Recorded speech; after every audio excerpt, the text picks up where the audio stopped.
Okay.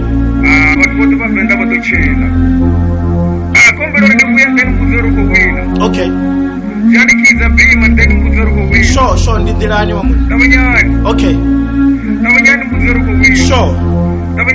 Ndiko jen, ndiko uda. Sharp, ndiko gidima, ndiko uda, sure. Bati nisongo tshuwa, kumesho buya. Kumesho ni tshuwa, ndikare no tuwa.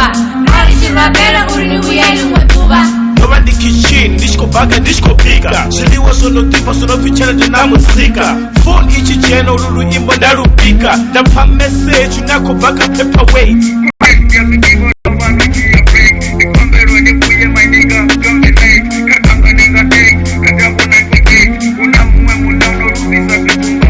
Donofanga haye upi nikanda hote hunelaya lisoko kanda alishimisi tanda ndivukoni wananiswanda ndilikwenda la tomboni upi ndikale lishikopanda vangu baba chirilinga si pele panda wabona tanga physics migwanchoko nipanda idhani chechelesani lichanikani ifani muzika wa brown face udipahani batu bajela sabu chati boribanga ambani nichinto dane ndongwana makwata mbani nichinto dane ndongwana makwata mbani Love DJ, ain't no fake, no debate. His name is Brown Face, taking care, no mistake. Kumesh na paperweight, madoni wisana to be.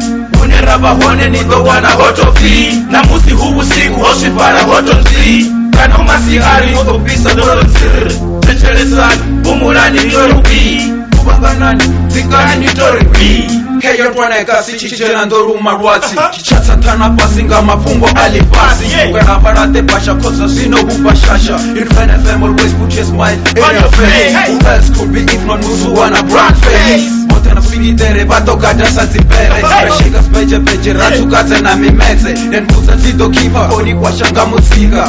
Kutana kundo mfana lisina makumo. Wakare monodisi ya mabari ndivo nilufumo. Asheno mwena umwe nito mswana nanga midwe. Mbize paperweight, the hip hop heavyweight. You beat the paperweight, the hip hop heavyweight. Hey, a trap love DJ, ain't no fake, no debate. His name is Brown Face, taking care, no mistake. Kumesh na paperweight, madoni wisana to be. Uneraba hone ni ndo wana hoto fi. Na musi hubu siku hoshi para hoto nzi. Kano masi ari hoto pisa dolo nzir. Pechele sani, bumurani yoro bi. Kubanganani, zikani nitori wi.